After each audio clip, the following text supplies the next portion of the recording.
அனைவருக்கும் வணக்கம். 2 நாளைக்கு முன்னாடி நடிகர் ஸ்ரீகாந்த் போதைப் பொருள் பயன்படுத்தியதாக காவல்துறை, தமிழக காவல்துறை கைது பண்ணி புழல் சிறையில அடைச்சிருக்கிறாங்க. அடுத்த மாதம் 7ஆம் தேதி வரைக்கும் அவருக்கு நீதிமன்ற காவல் கொடுத்திருக்கிறாங்க. அவரை கைது பண்ண உடனே அவர் சொன்ன ஒரு வார்த்தை நான் இதை பயன்படுத்தல, எனக்கு இது தெரியாது அப்படின்னு சொன்னாரு. அதற்கு பிறகு போலீஸ் என்ன பண்ணாங்க அப்படின்னு பாத்தீங்கன்னா, எல்லாத்தையும் கேட்டுட்டு மண்டையை ஆட்டிட்டு நேரா மெடிக்கல் செக்அப்புக்கு பண்ணதுக்கு கீழ்ப்பாக்கம் கூட்டு போயிட்டாங்க. அங்க போய் பார்த்த பிறகுதான் ரொம்ப கிளியரா தெரிஞ்சது அவர் 2-3 வகையான போதைப் பொருள் எடுத்திருக்கிறாரு. ரொம்ப நாட்களா இந்த போதைப் பொருளை அவர் பயன்படுத்திட்டு இருக்கிறாருன்றது தெரிய வந்தது. அதற்கு பிறகு அதை ஒத்துக்கிட்ட ஸ்ரீகாந்த் என்ன சொல்றாரு, 10 லட்சம் ரூபாய் பாக்கி தரணுங்க. அதாவது தீங்கிரை அப்படின்ற ஒரு படத்தை நம்முடைய ஏடிஎம்கே முன்னாள் நிர்வாகி பிரசாந்த் ஐடி விங்ல இருந்தவர், அவரு தயாரிப்பாளரா மாறிட்டாருங்க. அவரு தயாரிச்சுட்டு இருக்கிறாரு. அந்த படத்துல ஸ்ரீகாந்த் நடிச்சுட்டு இருக்கிறாரு.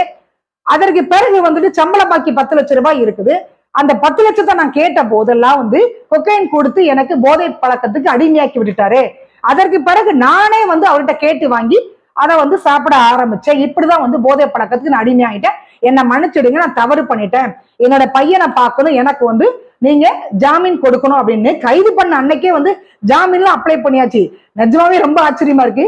ஸ்ரீகாந்த் மாதிரியான திரையுலகத்தில் இருக்கக்கூடிய ஒரு நடிகருக்கு இந்த போதைப் பொருள் என்பது தடை செய்யப்பட்டது. இதை நாம பயன்படுத்தலாமா வேண்டாமா என்ற ஒரு அறிவு, 6வது அறிவு கூட இல்லைன்ற நினைக்கும் பொழுது நமக்கு சிரிக்கிறதா அழுகுறதான்றது தெரியல.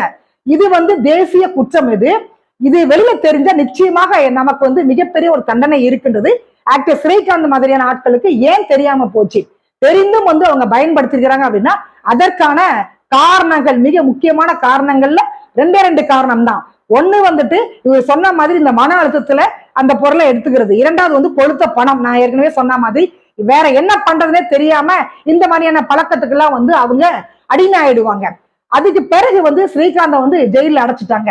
அதாவதுங்க, நம்ம வீட்டுக்கு யாராவது சொந்தக்காரங்க வந்தாங்க அப்படின்னா நாம என்ன சொல்லுவோம்னா, அவங்க கிளம்பும் பொழுது, ஏங்க அந்த சைக்கிள் கொஞ்சம் தள்ளி வச்சுட்டு போங்க, வாசல்ல இருக்குது, அப்படி இந்த நாயை கொஞ்சம் விரட்டி விட்டுட்டு போங்க அப்படின்னு நாம போற போக்குல சொல்லுவோம் அந்த சொந்தக்காரங்கிட்ட. அதே மாதிரி பிரதீப் குமார், பிரசாந்த் எல்லாம் போற போக்குல ஸ்ரீகாந்த் மட்டும் இல்ல, ஸ்ரீகிருஷ்ணால இருந்துட்டு தனுஷ்ல இருந்து, த்ரிஷால இருந்து, அனிருத்ல இருந்து நிறைய நடிகர்களுடைய லிஸ்ட் எல்லாம் கொடுத்துருக்காங்களாம். கோர்த்து விட்டாங்க போல தெரியுது. இப்ப எல்லாம் காவல்துறை அதுல ஆராய்ச்சி பண்ணிட்டு இருக்கிறாங்க. ஸ்ரீகிருஷ்ணா கேரளால இருக்கிறாரு ஷூட்டிங்ல, அவரு தலைமறைவு, போன் நம்பர் சுவிட்ச் ஆஃப். இந்த மாதிரி லிஸ்ட் பெருசா போயிட்டே இருக்குது. ஸ்ரீகாந்த் கைதுக்கு பிறகு திரையுலகமே அதிர்ச்சியில மூழ்கி போய் கிடக்குன்னு சொல்லலாம். மூஞ்சிகளை பார்த்தாலே தெரியுது, இதெல்லாம் கஞ்சாக்கு அடிமையான மூஞ்சிகளு, டாஸ்மாக்கு அடிமையானதுங்க, பொண்ணுங்களுக்கு அடிமையானது மூஞ்சிகள். திரையுலகத்துல இருக்கக்கூடிய எல்லாரும் மூஞ்ச பார்த்தாலும் நமக்கு ரொம்ப கிளியரா தெரியும். அதுவும் போக ஆக்டர் ஸ்ரீகாந்த் கலாட்டா சேனல்ல ஒரு பேட்டி கொடுக்குறாருங்க. இந்த கலாட்டா சேனல், பிகைன் வுட்ஸ், 4-5 சேனல் இருக்கு பார்த்துக்கோங்க, யூடியூப் சேனல். அந்த சேனல்ல யாரெல்லாம் பேட்டி கொடுக்குறாங்களோ அவங்களுடைய வாழ்க்கையெல்லாம் இந்த மாதிரியான பஞ்சாயத்துல தான் முடியுது. அவங்களுக்கு அந்த மாதிரி ஒரு சென்டிமெண்ட் இருக்கு போல தெரியுது.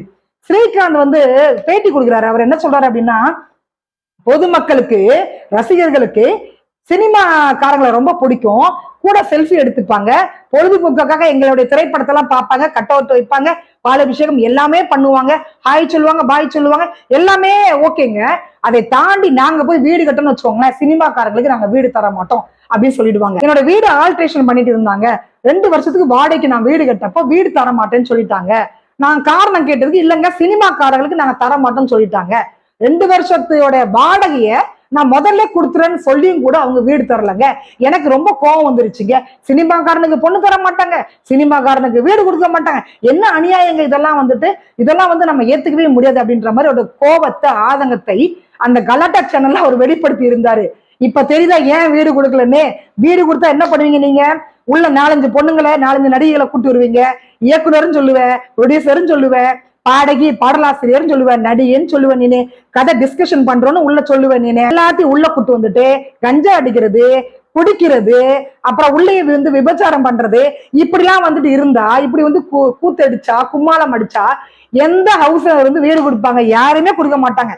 அதே மாதிரி பொண்ணு கொடுக்காததுக்கு காரணமும் அதுதான். இன்னைக்கு திரையுலகத்துல எத்தனை பேருங்க சேர்ந்து வாழ்ந்துட்டு இருந்தாங்க? எப்படி நம்பி பொண்ணு கொடுப்பாங்க? சினிமாக்காரனுக்கு நிரந்தரம் இல்லாத ஒரு வாழ்க்கை. அவன் இன்னைக்கு ஒரு நடிகையோட இருப்பான், நாளைக்கு இன்னொரு நடிகையோட இருப்பான். அதே மாதிரி நடிகைங்களும் அப்படிதான். அவங்களுக்கு சீக்கிரமா திருமணம் ஆகவே ஆகாது. யாராவது ஒரு தொழிலதிபரை பார்த்துட்டு கல்யாணம் பண்ணி செட்டில் ஆனாதான் உண்டு. மும்பை, டெல்லி, அமெரிக்கா அந்த மாதிரி போனாதான் உண்டே தவிர தெரிஞ்சவன் எவனுமே வந்து நடிகைகளை கட்டவே மாட்டான், நடிகனுக்கு வந்து பொண்ணு கொடுக்க மாட்டான், வீடு கொடுக்க மாட்டான். ஸ்ரீகாந்தோட கோபத்துக்கு அவருடைய கைதுதான் வந்து பதிலாக இருக்குது. அவருக்கு என்ன தண்டனை கிடைக்கும் அப்படின்னு பாத்தீங்க அப்படின்னா, பொதுவாக வந்துட்டு இந்த தடை செய்யப்பட்ட போதைப் பொருள் மற்றும் வந்து மனோவியல் பொருட்கள் எடுத்துக்கிறது, அதாவது மன அழுத்தத்தினால இந்த பொருளை நம்ம எடுத்துக்கிறோம் இல்லையா. சோ அந்த சட்டப்பிரிவு 1985 சட்டப்பிரிவு ரீதியாக பார்க்கும் பொழுது குறைந்தபட்ச தண்டனையே வந்து 7 வருட காலங்கள். உங்களுக்கு தண்டனை ஸ்டார்ட் ஆகிறதே 7 வருடத்திலிருந்து 10 வருடங்கள் வரைக்கும் நிச்சயமாக கிடைக்கும். அவர் வந்து நீதிமன்றத்துல மன்னிப்பு கேட்டதுனாலலாம் வந்து வெளியில விட மாட்டாங்க. அவருக்கு அது கூட தெரியலன்றது எனக்கு ரொம்ப ரொம்ப ஆச்சரியமா இருக்கு. அப்ப எந்த அளவுக்கு கஞ்சால குடியில வந்து இந்த திரை உலகம் மூழ்கி போய் கிடக்குன்றத பாருங்களேன். பகுத்தறிவுன்ற ஒரு விஷயம் கூட இல்லாம இன்னைக்கு அந்த அறிவையே வந்து இந்த கஞ்சா மழுங்கடிச்சிருக்குது அப்படின்றத நீங்க பாருங்களேன். குறைந்தபட்ச தண்டனை என்பது 10 வருட காலம் நிச்சயமாக கிடைக்கும். அவருக்கு வந்து ஜாமீன் கோருவது அவருடைய ரைட்ஸ். அது கொலை பண்ணு, கொள்ளையடி, இந்த மாதிரி போதைப் பொருள் பயன்படுத்தி என்ன குற்றமாக இருந்தாலும் சரி 3 மாதத்திற்குள் அவங்க வந்து ஜாமீனுக்கு அப்ளை பண்ணுவாங்க. அது வந்து தனி மனித ரைட்ஸ். அதனால அவர் வந்து ஜாமீனுக்கு அப்ளை பண்ணலாம், பட் வந்து கிடைக்கவே கிடைக்காது. இன்னொரு விஷயம் வந்துட்டு அவர் தண்டனை என்பது மிக உயரிய தண்டனையாக தான் இருக்கும். வருடங்கள் நிச்சயமாக தண்டனை கிடைக்கும்.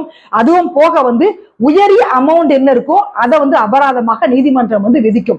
இது மிகப்பெரிய ஒரு தேசிய குற்றம். இதை ஒரு காலமும் யாரும் அனுமதிக்கவே முடியாது. இந்த திரை உலகம் என்பது வந்துட்டு இன்னைக்கு இளைஞர்களை முழுவதுமாக சீரழித்துக் கொண்டிருக்கிறது. இந்த ஜனநாயகனுடைய ட்ரெய்லர் வெளியே வந்துச்சு பாருங்களேன். ஆள் உயரத்துல கட்டி வச்சிருக்காப்ல நம்மளுடைய நடிகர் விஜய். கட்சி தொடங்கி பள்ளி மாணவர்களுக்கு கல்வி விருது வழங்குறேன் அப்படின்ற பெயர்ல நிகழ்ச்சிகளை நடத்திட்டு இருக்கும் பொழுது மாணவர்களுக்கு நீங்க எதை விதைக்கிறீங்க? இதற்கு வந்து நீதிமன்றம் உண்மையில சொல்ற ஒரு முடிவு கட்டணும். சென்சார் பண்ணியே இந்த மாதிரியான திரைப்படங்கள் வெளியில வருது, வன்முறை தூண்டுறாங்க, ஜாதி மதத்தை தூண்டுறாங்க, குடிக்கிற சீனு, கற்பழிக்கிற சீனு, இந்த மாதிரி ஆயுதங்களை பயன்படுத்துற சீன் எல்லாம் இருக்குது அப்படின்னா சென்சார் பண்ணதுக்கு முன்னாடி படத்தை எப்படி எடுத்து வச்சிருப்பாங்கன்ற திங்க் பண்ணி பாருங்களேன். இதற்கு வந்து நீதிமன்றம் நிச்சயமாக சொல்ற ஒரு தடையை வந்து கொண்டு வர வேண்டும். தாமாக முன் வந்து இந்த வழக்கை வந்து எடுக்க வேண்டும்.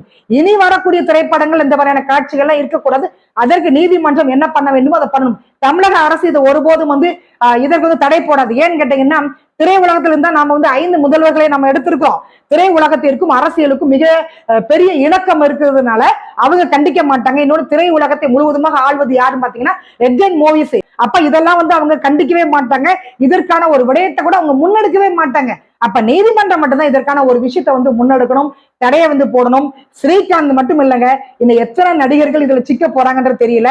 அதற்கெல்லாம் முன்னாடி யாரும் பாத்தீங்கன்னா நம்முடைய ஜாபர் சாதிக்கு, இயக்குனர் அமீர், விஜய் ஆண்டனி, விஜய் ஆண்டனியோட பேர்லாம் அதுல இருக்குது. ஜாபர் சாதிக்கு எப்படி தப்பிச்சாருன்னு நமக்கு தெரியல. ஸ்ரீகாந்த் எல்லாம் ஒரு துடுப்பு மாதிரி தான். ஆனா மெயின் சுவிட்ச் எங்க இருக்குன்னு பாத்தீங்கன்னா டிஎம்கேல தான் இருக்குது. அதெல்லாம் இங்க யாருமே வந்து அரெஸ்ட் பண்ணவும் இல்லை. அவங்க எப்படி தப்பிச்சாங்க அப்படின்றது நமக்கு தெரியல. சோ அதெல்லாம் வந்து நீதிமன்றம் கவனிக்குமான்றது நமக்கு புரியல. சோ பார்க்கலாம், பொறுத்திருந்து பார்க்கலாம் என்ன நடக்குன்றத. மீண்டும் சந்திக்கலாம். நன்றி, வணக்கம்.